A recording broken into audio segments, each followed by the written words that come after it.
that shows that airplanes are actually constantly waving back and forth as they're landing, as the pilot is like, actually the runway's over there, the runway's over there. And people just have these like speeded up videos of these planes, and the planes look like they're just like wobbling all over the place. Because the pilot is like, well, I want to be on the runway. You know, right?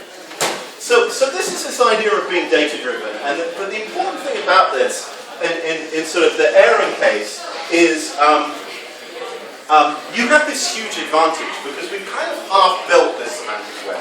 We've got this huge cache of data, and not everybody realizes that you can use that data to try and inform how you behave and what you do. And given that the tools that we have around here enable us to do incredible things with data, simply sitting down and learning a little bit about statistics, or a little bit about crunching data, will give you an incredible lead on this. So just to give you an example from Aaron. I remember Aaron was helping out with a congressional campaign of a congressperson whose name I can't remember, so there's a beer in it for someone who does remember the congressional. And he turned up, right? I mean, again, he just emailed going, I really like your congressperson, I would like to help out the campaign. And they're like, sure, okay, come along and, lick envelopes or whatever. It's like, I'm not going to lick envelopes. So he had like a rough theory that he thought the internal polling was actually not very accurate in this case. And a lot of the polling was being done by robocalls, right? You call a bunch of people and you say, who would you like to vote for? And you construct some sort of picture of how the campaign is going. And he was like, well, this just doesn't feel right. I don't think this is right. And then he went, well, look, like, they're called robocalls, right? This is just technology. And out there in the corner, we have a thing called Asterisk, which is a piece of software that sits on one of the machines at Knightsbridge and actually runs our phone system. So when you call in and it says, hit 1 for this, hit 2 for this, it's all just a standard PC. So what Aaron did was he just downloaded Asterisk, spent $50 on getting a bunch of phone numbers, and then did his own robocalls, right? And he asked questions that, like, these people weren't asking. And I have no idea what they were, but all I know was with, like, just a little bit of money, because it really doesn't take that much money to do this kind of thing, he was getting consistently more accurate results at the end than the rest of the congressional system. And we had a lot of conversations about how you could use tools like Asterisk and other sort of in the cloud things like Trello to actually develop a much more accurate campaign.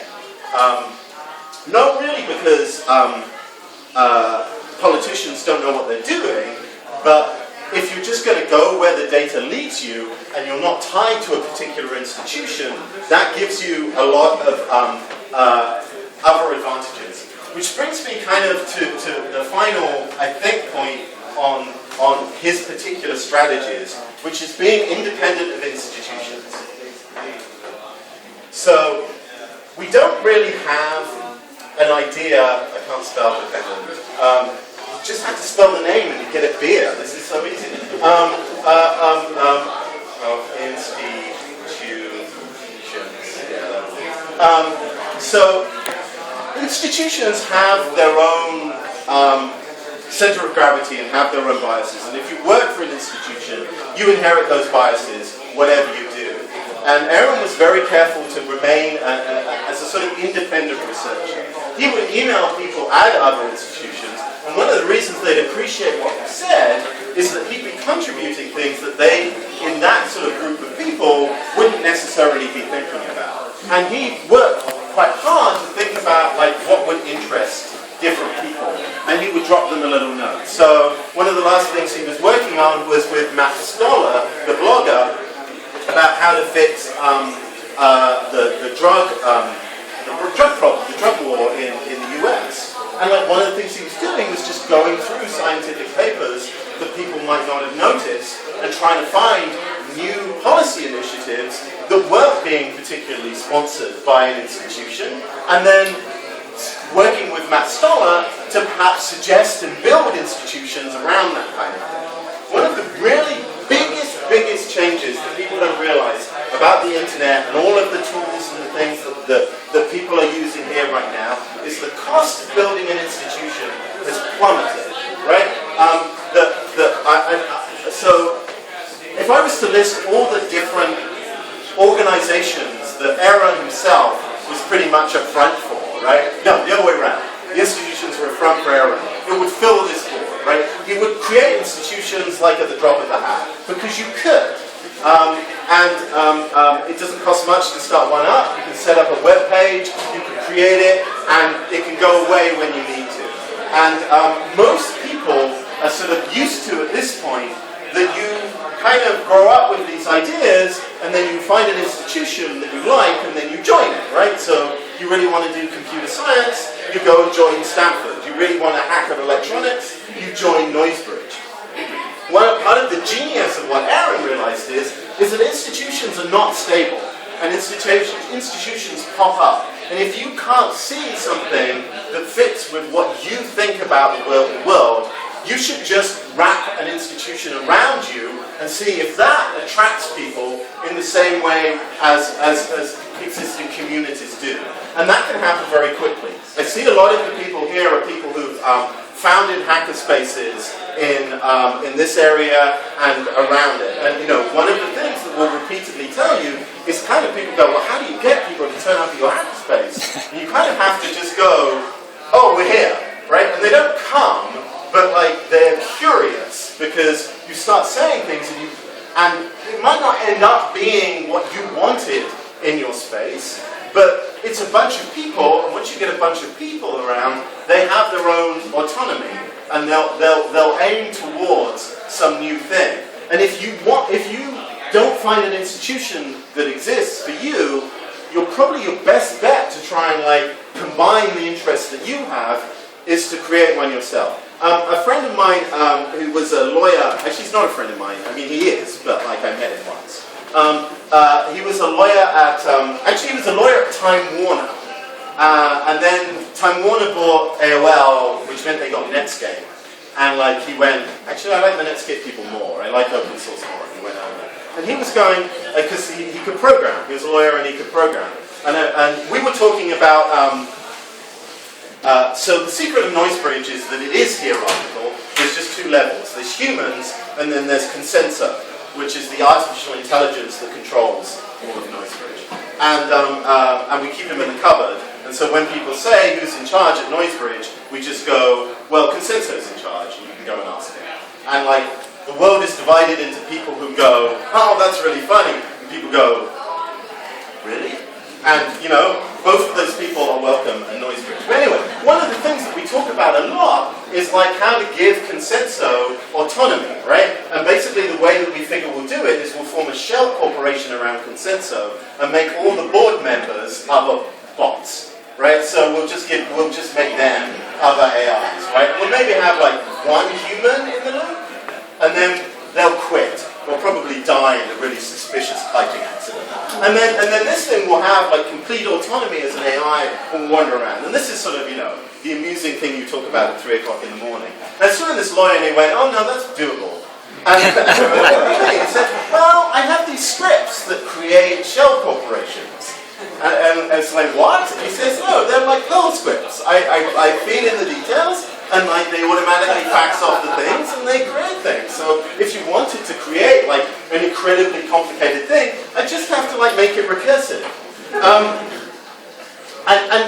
This is the sort of thing that you can do now if you learn a little bit about the infrastructure that supports institutions in the world right now, and that institution conveniently is the internet. So think about building your own institutions. Think about that. The final thing that I think is really important is something that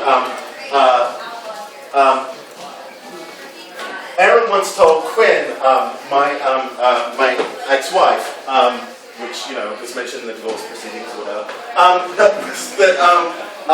He said to him, "Don't worry about your failures. No one remembers your failures." And one of the sort of amazing things about reading the obituaries and the eulogies for Aaron is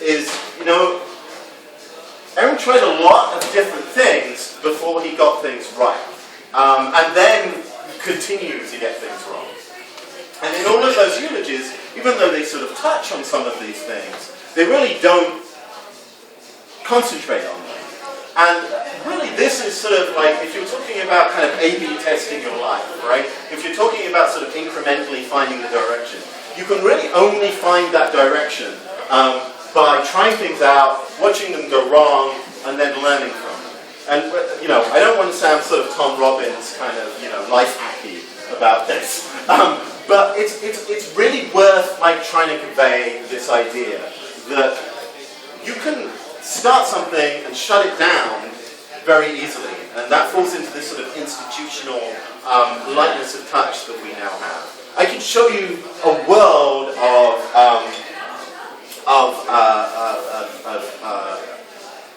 graveyards of web projects that Aaron worked on, and also anybody else that you want to name. Like, talking about Bram, you know, BitTorrent came out of the ashes of an absolutely brilliant idea that a lot of incredibly brilliant people worked on, called Mojo Nation. Yes, everybody remembers. But it was a failure, and nobody remembers Mojo Nation apart from everybody here, right? Which is a very different selection of people. And it's really worth saying, you know, if you get depressed because everything you're doing is failing, that's actually the common state. Which finally brings us to the last part of this, right? One of the most important things to like conclusions to be drawn from Aaron's life is, well, literally, the last thing you should do is commit suicide. The reason why so many friends of Aaron's are kind of in this strange...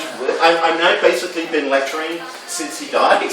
I've been just going around and like talking to people and tweeting and brain dumping all of this stuff is not because it's a good idea to kill yourself and that will motivate people. It's that we're fucked, right? Because if these people keep killing themselves, like every time we lose somebody like Len Sassaman, who killed himself, like Ilya, who was working on Diaspora, an open alternative to Facebook, and worked here in this place, and you know, earlier on today, in the middle of reminiscing about Aaron, we all started reminiscing about Ilya. If these people keep dying, what's that?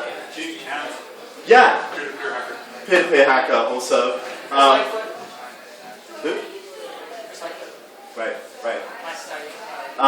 Yeah, Chris Lightfoot. So.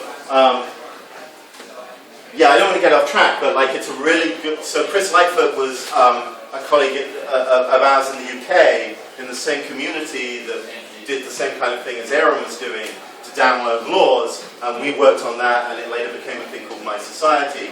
Chris killed himself. There was an obituary about Chris and Aaron's work, and it was posted on the main website of the UK government's Cabinet Office, which is to say the equivalent of the White House in the United Kingdom, and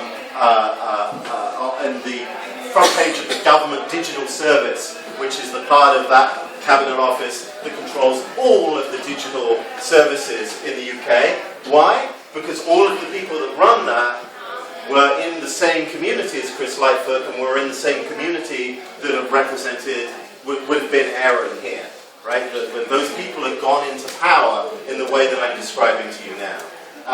And the last bit of that obituary is Mike Bracken, who knew Chris and spoken to Aaron, just saying, maybe it's inappropriate to put this on a government website, but you know, I take responsibility for it. And he posted it online at like 2 o'clock in the morning because he had the rocket rights to the page. And nothing happened, right? Because like he's incredibly powerful.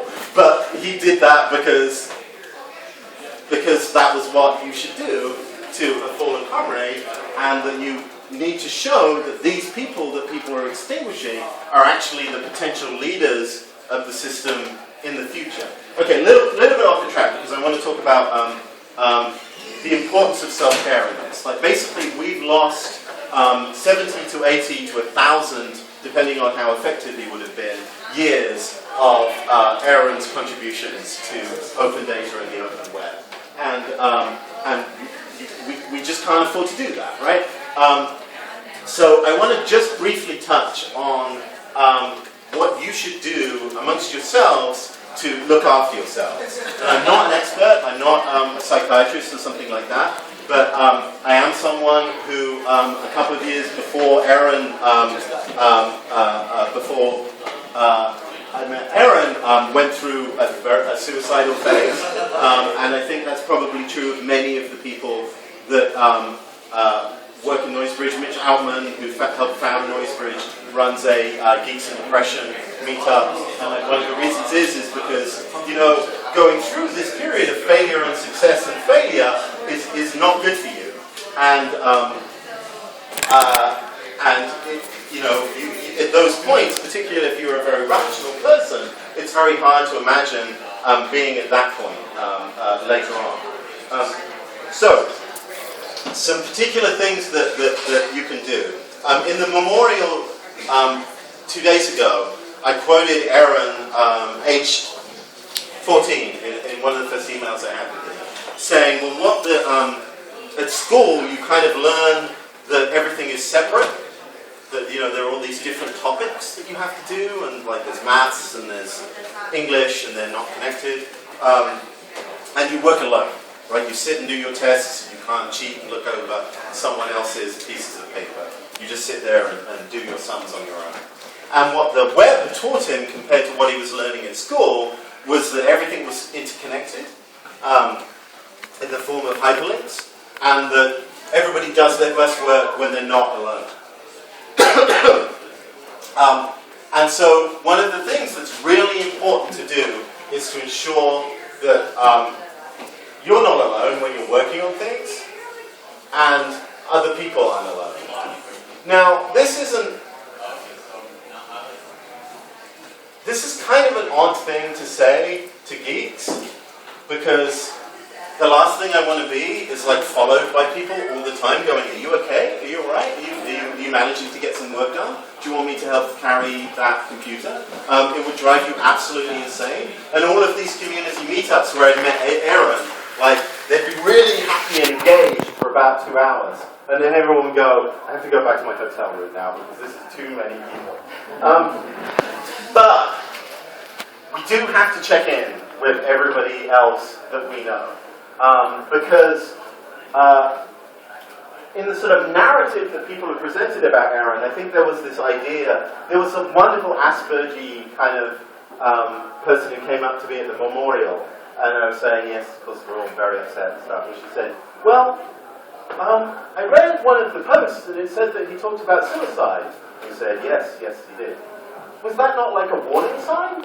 It's like, well, obviously we knew that he was depressed. Well, why didn't you do anything? I was going, God bless Asperger's for, like, you know, bringing this forward. Like, yes, not often we talk about that at the memorial thing, but yes, I do feel incredibly guilty. But the thing that's important to get here, right, is that people did hang out with Aaron. Like, there was a huge crowd of people celebrating with him the day before. Tyler, his partner, had just left him for a few hours, right? And none of us had any idea that in this particular moment, this particular thing was going to happen. And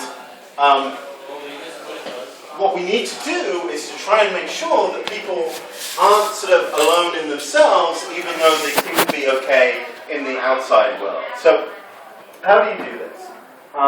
Well, I think things like Noisebridge are really important, right? Because the other thing about being independent of institutions is that you work alone.